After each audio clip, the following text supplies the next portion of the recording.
여호수아 22장 1절부터 20절까지 함께 읽겠습니다. 그때에 여호수아가 루벤 사람과 갓 사람과 므낫세 반 지파를 불러서 그들에게 이르되 여호와의 종 모세가 너희에게 명령한 것을 너희가 다 지키며 또 내가 너희에게 명령한 모든 일에 너희가 내 말을 순종하여 오늘까지 날이 오래도록 너희가 너희 형제를 떠나지 아니하고 오직 너희의 하나님 여호와께서 명령하신 그 책임을 지키도다. 이제는 너희의 하나님 여호와께서 이미 말씀하신 대로 너희 형제에게 안식을 주셨으니 그런즉 이제 너희는 여호와의 종 모세가 요단 저쪽에서 너희에게 준 소유지로 가서 너희의 장막으로 돌아가되 오직 여호와의 종 모세가 너희에게 명령한 명령과 율법을 반드시 행하여 너희의 하나님 여호와를 사랑하고 그의 모든 길로 행하며 그의 계명을 지켜 그에게 친근히 하고 너희의 마음을 다하며 성품을 다하여 그를 섬길지니라 하고 여호수아가 그들에게 축복하여 보내매 그들이 자기 장막으로 갔더라. 므낫세 반 지파에게는 모세가 바산에서 기업을 주었고 그 남은 반 지파에게는 여호수아가 요단 이쪽 서쪽에서 그들의 형제들과 함께 기업을 준지라. 여호수아가 그들을 그들의 장막으로 돌려보낼 때에 그들에게 축복하고 말하여 이르되 너희는 많은 재산과 심이 많은 가축과 은과 금과 구리와 쇠와 심이 많은 의복을 가지고 너희의 장막으로 돌아가서 너희의 원수들에게서 탈취한 것을 너희의 형제와 나눌지니라 하매 루벤 자손과 갓 자손과 므낫세 반 지파가 가나안 땅 실로에서 이스라엘 자손을 떠나 여호와께서 모세에게 명령하신 대로 받은 땅 곧 그들의 소유지 길르앗으로 가니라. 루벤 자손과 므낫세 반 지파가 가나안 땅 요단 언덕가에 이르자 거기서 요단가에 제단을 쌓았는데 보기에 큰 제단이었더라. 이스라엘 자손이 들은즉 이르기를 루벤 자손과 갓 자손과 므낫세 반 지파가 가나안 땅의 맨 앞쪽 요단 언덕가 이스라엘 자손에게 속한 쪽에 제단을 쌓았다 하는지라. 이스라엘 자손이 이를 듣자 곧 이스라엘 자손의 온 회중이 실로에 모여서 그들과 싸우러 가려 하니라. 이스라엘 자손이 제사장 엘라살의 아들 비나스를 길앗 땅으로 보내어 루벤 자손과 갓 자손과 므낫세 반 지파를 보게 하되 이스라엘 각 지파에서 한 지도자씩 10 지도자들을 그와 함께 하게 하니 그들은 각기 그들의 조상들의 가문의 수령으로서 이스라엘 중에서 천부장들이라. 그들이 길앗 땅에 이르러 루벤 자손과 갓 자손과 므낫세 반 지파에게 나아가서 그들에게 말하여 이르되 여호와의 온 회중이 말하기를 너희가 어찌하여 이스라엘 하나님께 범죄하여 오늘 여호와를 따르는 데서 돌아서서 너희를 위하여 제단을 쌓아 너희가 오늘 여호와께 거역하고자 하느냐. 부올의 죄악으로 말미암아 여호와의 회중에 재앙이 내렸으나 오늘까지 우리가 그 죄에서 정결함을 받지 못하였거늘 그 죄악이 우리에게 부족하여서 오늘 너희가 돌이켜 여호와를 따르지 아니하려고 하느냐. 너희가 오늘 여호와를 배역하면 내일은 그가 이스라엘 온 회중에게 진노하시리라. 그런데 너희의 소유지가 만일 깨끗하지 아니하거든 여호와의 성막이 있는 여호와의 소유지로 건너와 우리 중에서 소유지를 나누어 가질 것이니라. 오직 우리 하나님 여호와의 제단 외에 다른 제단을 쌓음으로 여호와를 거역하지 말며 우리에게도 거역하지 말라. 세라의 아들 아간이 온전히 바친 물건에 대하여 범죄함으로 이스라엘 온 회중의 진노가 임하지 아니하였느냐. 그의 죄악으로 멸망한 자가 그 한 사람만이 아니었느니라 하니라. 아멘. 네, 반갑습니다. 오늘 주님의 은혜가 충만하기를 진심으로 기원합니다. 이스라엘 백성들이 가나안 땅 들어가서 그 가나안 땅을 점령하고 1차 점령입니다. 아직 완전 점령은 아니고 1차 점령한 다음에 12지파에게 땅을 나눠주고 또 물론 9지파 반이죠. 이미 요단강 동편에서 2지파 반이 나눴으니까. 그리고 도피성을 6군데 정하고 또 레위지파에게 땅을 조금씩 떼어서 이제 분배를 해줍니다. 이렇게 땅을 분배하는 것이 끝난 다음에 이제 요단강 동편에 있던 두 지파 반을 돌려보내는 일이 나옵니다. 그리고 그들이 돌아가다가 요단강 언덕에 큰 제단을 세웠는데 이 제단 때문에 하마터면 동족 상잔의 비극이 일어날 뻔했던 일을 대화로서 잘 해결했다 하는 이야기가 오늘 소개되고 있습니다. 1절부터 9절까지는 요단강 동편 형제들을 돌려보내는 일이 나오고 10절부터는 그들이 제단을 쌓은 일이 나오고 있습니다. 이스라엘 백성들이 이제 요단강 건너 가나안 땅 들어가기 전에 요단강 오른쪽 동쪽편에 모압 평지가 있는 그 땅을 먼저 하나님이 허락을 하셨죠. 아모리 왕 시온과 바산 왕 옥이 다스리는 그 지역을 먼저 하나님이 주셔서 두 지파 반, 여기 나온 대로 루벤, 갓 그리고 므낫세 지파 중에서는 절반이 우리에게 이 땅을 주십시오.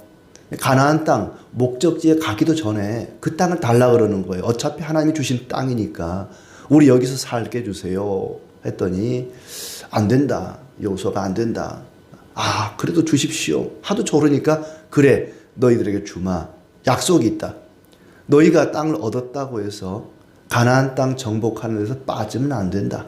가나안 땅 정복 전쟁에 맨 앞에 선두로 서고, 물론 이제 가축들이나 재산이나 아내들, 여자들, 그리고 어린아이, 노인들, 이분들은 남겨놓고 젊은 장정들은 이 가나안 정복 전쟁에 맨 앞에 앞장서서 전쟁을 하고 그 전쟁이 끝날 때까지 돌아오지 않기로 약속을 했습니다. 오케이, 그렇게 합시다. 그리고는 처자식을 남겨놓고 요단강 건너갈 때에 맨 앞에 선두에 서서 전쟁의 맨 앞에 서서 전쟁을 하고 이제 7년 전쟁이 끝이 난 겁니다. 끝이 나고는 끝났으니까 돌아와야 되잖아요. 가족들이 있는 요단강 동편 그 소유지로 돌아와야 되는 거예요. 돌려보내는 일을 지금 하는 겁니다. 그래서 루벤, 갓, 므낫세 반지파가 그들에게 명령한 것을 다 지키고 순종하여 책임을 지켰다. 모세를 통해서 그들이 약속하고 명령했던 것들을 다 준행했다고 칭찬합니다. 잘했다. 수고했다. 이제 돌아가도 좋다. 너희의 소유지 장막으로 돌아가라. 돌아가라고 하면서 여호수아가 그들을 권면합니다. 그것이 5절 말씀이죠. 오직 여호와의 종 모세가 너에게 명령한 명령과 율법을 반드시 행하여 너희의 하나님 여호와를 사랑하고 그의 모든 길로 행하며 그의 계명을 지켜 그에게 친근히 하고 너희의 마음을 다하며 성품을 다하여 그를 섬길지니라. 그리고 축복해서 보냈다. 너희가 고향으로 너희의 가족들에게로 돌아가면 무기를 개발하고 전략을 세우고 군사훈련을 하고 점점 더 영토를 넓혀가고 이웃나라를 침략해서 땅을 빼앗아라 이렇게 말하지 않습니다. 하나님 잘 섬겨라. 마음을 다하고 뜻을 다해서 성품을 다해서 하나님을 섬기고 그에게 친근히 하여, 이 친근히라는 말은 착 달라붙다 그 얘기예요. 마치 무슨 껌딱지처럼 매미가 나무 가지에 착 달라붙어 있는 것처럼 친근히 그 말은 이게 다른 말로 부종하다라는 표현도 쓰는데 착 달라붙어 있다. 하나님께 착 달라붙어서 하나님 잘 섬겨야 된다. 명령과 율법을 반드시 행하고 너희 하나님 여호와를 사랑하고 그의 모든 길로 행하며 하나님 잘 섬겨야 된다. 신앙을 우선으로 얘기를 하고 있습니다. 이제 그들의 눈에 보이는 전쟁이 끝이 났지만 영적 전쟁은 이제부터 시작이라는 것이죠. 너희가 하나님 잘 섬기지 않으면 금세 우상에게 점령당하고 만다. 그러니 요단강 건너 너희의 소유지로 돌아가거든 마음을 다하고 성품을 다해서 하나님 잘 섬겨라. 우리가 우리 자녀들에게도 그렇게 말할 수 있어야 됩니다. 하나님 잘 섬겨라. 돈 많이 벌고 성공하고 출세하는 것도 중요하지만 하나님 잘 섬겨야 된다. 마치 결혼하는 시집가는 딸에게 요즘은 시집을 가는 게 아니라 장가를 가나요? 아무튼 뭐 아들이든 딸이든 집을 떠나든지 먼 길을 떠나든지 뭐 분가를 하든지 떠날 때 다른 거 어떤 말보다도 하나님 잘 섬겨라. 영적 전쟁에서 그들이 승리할 수 있도록 하나님 잘 섬길 것을 먼저 권면하고 축복해서 그들을 보냈다는 것이죠. 집에 돌아가는 이들에게 신앙생활에 힘쓸 것을 당부합니다. 그리고 선물을 많이 줬습니다. 실제로 보니까 그들에게 기업을 주었고 또 남은 반지파에게는 요단 서쪽에게 기업을 주었다. 땅을 뭐 처음부터 나눠줬던 거니까 주고 축복하되 8절에 보니까 많은 재산과 심이 많은 가축과 은과 금과 구리와 새와 심이 많은 의복과 다 주고 너희의 형제와 나눌지니라 이렇게 보내요. 너희끼리 이걸로 잘 먹고 잘 살아라 그러지 않고 너희 형제와 나누어라. 나누라고 주는 거예요. 전쟁에 참여하지 않은 사람들에게도 나눠주라는 거예요. 몸이 아프든지 전쟁에 참여할 수 없는 그런 연약한 자들이 있을 거 아니에요. 그들과 나누어라라고 줍니다. 전리품들을 그들 손에 안겨 보내는데 너희 형제들과 나누어라. 이 교회는 나누는 것이고 성도의 삶은 나눔의 삶이죠. 너희끼리 잘 먹고 잘 살아라 말하지 않습니다. 너희는 전쟁에 안 왔으니까 너희는 안 줄 거야. 나만 먹을 거야. 그러지 말라는 거예요. 형제들과 나누라고 줍니다. 자, 그리고 이제 10절부터는 그들이 건너가다가 요단강 이제 맞은편에 요단강 동편 쪽에 언덕에 건너가서 거기다가 제단을 쌓았다. 큰 제단을 쌓았습니다. 제사 드리는 제단이죠. 이스라엘 자손이 그 소식을 듣고는 그들과 싸우려고 했다. 그들과 싸우러 가려 하니라. 제단을 쌓는 거예요. 실로에 이미 하나님을 섬기는 하나님께 희생 제사를 드리는 제단이 있는데 그들이 똑같은 제단을 거기다가 쌓는 거예요. 아니 여기 제단이 있는데 무슨 제단을 또 쌓아? 반역을 일으키는 것인가? 아니면 우상숭배인가? 저게 우상숭배하려고 저기다 세웠나? 우리와 분리하려고 독립하려고 저기다가 새로운 제단을 세웠나? 멀리서 보니까 제단을 쌓는 거예요. 그 소식을 듣고는 그들과 싸우려고 하다가 진상조사단을 보내게 됩니다. 그 진상조사단의 단장이 누구냐면은 제사장의 엘르아살의 아들 비느하스가 단장이 되어서 각 가문에서 한 명씩 천부장을 내보내게 해서 같이 가서 따집니다. 16절에 보니까 여호와의 온 회중이 말하기를 너희가 어찌하여 이스라엘 하나님께 범죄하여 오늘 여호와를 따르는 데서 돌아서서 너희를 위하여 제단을 쌓아 너희가 오늘 여호와께 거역하고자 하느냐? 왜 우상을 숭배하느냐? 그 얘기입니다. 왜 하나님을 놔두고 다른 신을 섬기려고 제단을 쌓느냐는 것이죠. 하나님이 진노할 것이다. 이것은 우상이다. 여호와의 제단 외에 다른 제단을 쌓음으로 하나님과 우리를 거역하지 말라. 우상 숭배하다가 멸망한 부올의 사건을 모르느냐? 하나님 명령을 거역하다가 멸망한 아간을 모르느냐? 어찌하여 이런 죄를 범하느냐? 왜 하나님이 허락하지 않은 제단을 쌓느냐? 그러고 싶으면 너희가 요단강 이쪽으로 건너와서 우리랑 같이 살자. 그러자 그 두 지파 반이 대답을 합니다. 21절에 22절에 전능하신 자 하나님 여호와 전능하신 자 하나님 여호와께서 하시나니 이스라엘도 장차 알리라. 이 일이 만일 여호와를 거역함이거나 범죄함이거든 주께서는 오늘 우리를 구원하지 마시옵소서. 이것은 우상 숭배가 아니다. 하나님을 거역하는 것도 아니다.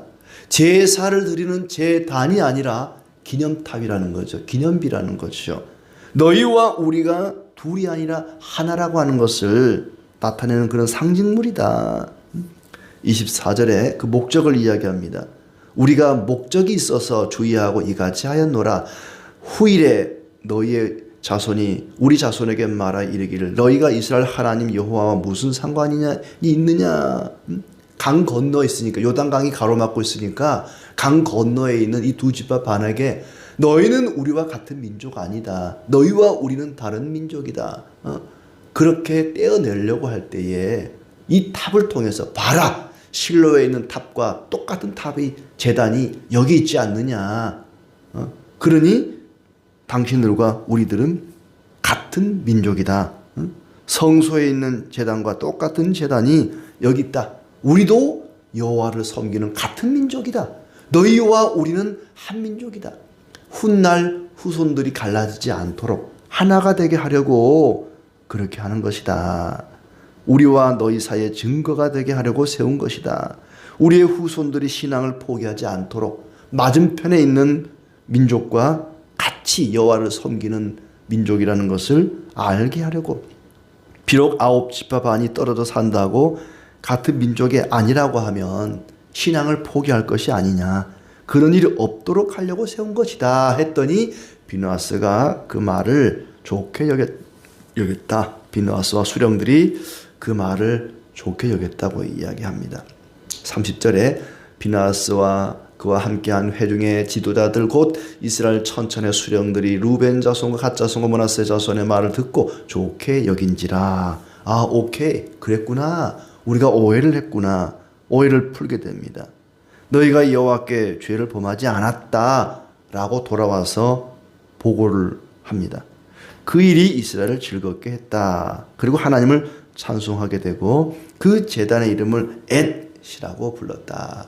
그때 처음에 제단을 쌓을 때 엣이라는 이름을 지은 게 아니라 후손들이 이제 이 제단은 엣이다라고 이름을 붙인 거죠. 이 엣이라는 말은 증거, 증언 그런 뜻입니다. 우리와 당신들이 다른 민족이 아니라 같이 하나님을 섬기는 한 민족입니다라는 걸 증거하는 그런 기념탑이다. 그런 제단이다라는 의미로 엣이라고 이름을 붙였습니다. 우리 사이에 이 제단은 여호와께서 하나님 되시는 증거다라는 그런 의미로 엣이라는 이름을 붙이게 된 거죠. 아하, 그렇구나. 나쁜 의도가 아니었구나. 우리와 한 민족이라는 것을 증명하려고 세운 것이구나 하는 걸 후손들도 알게 될 것이다. 그런 의미에서 이제 다 좋게 여기고 전쟁이 일어나지를 않았다. 하마터면 싸울 뻔했다는 거예요. 동족 상잔의 비극이 일어날 뻔했습니다. 문제가 발생했을 때 막 감정이 앞선 사람들은 싸우려고 했습니다. 저놈들 봐라. 우리 여기에 제단이 있는데 또 제단을 세워 우상 숭배하는 건가? 아간의 죄 때문에 우리가 하마터면 다 죽을 뻔했는데 저놈들이 똑같은 죄를 짓는가? 가만두면 안 되겠네. 막 쫓아가서 누가 주도했어? 주동자들 나와! 막 하면서 그냥 막 칼과 창으로 덤벼들고 그렇게 하지 않고 일단 진상을 조사해보자.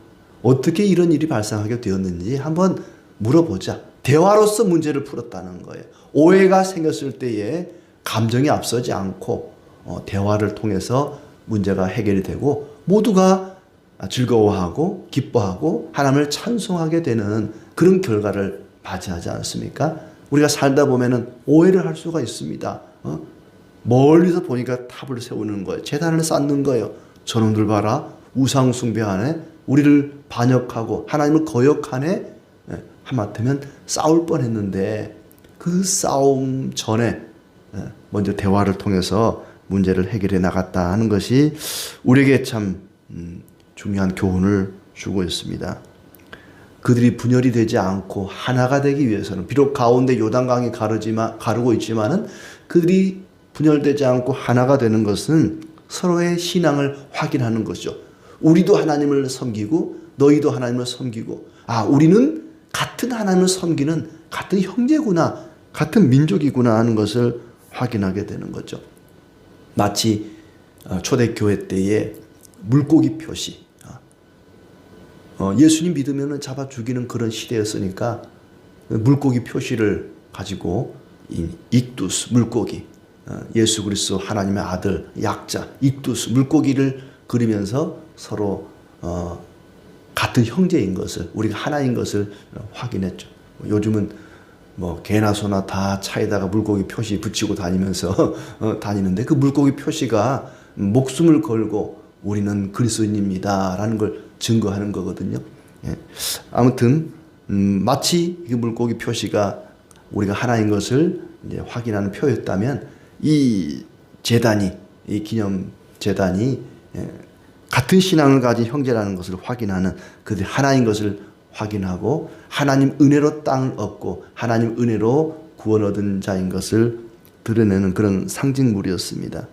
서로 하나님 은혜로 구원받고 하나님 은혜로 새 생명을 얻은 죄인인 것을 확인할 때에, 그럴 때에 그들은 분열되지 않고 하나가 되었습니다.